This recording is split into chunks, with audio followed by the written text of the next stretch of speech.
అర్జున్ దగ్గరికి వెళ్ళు.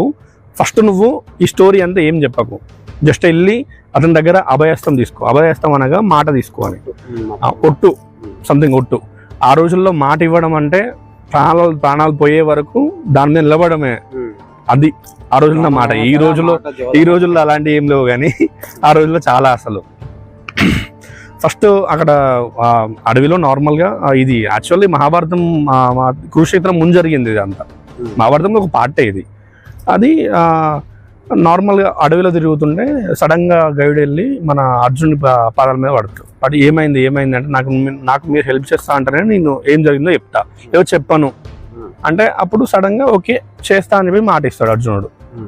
ఆ మాట ఇచ్చేసరికి తర్వాత జరిగిందని చెప్పేసరికి అయ్యో ఇప్పుడు నా బావకి నీ ఎదురుకి వెళ్ళానా, ఎలా వెళ్ళాలి అని చెప్పేసి తల్లబోతనే సతమతం అయిపోతా ఉంటాడు అర్జునుడు.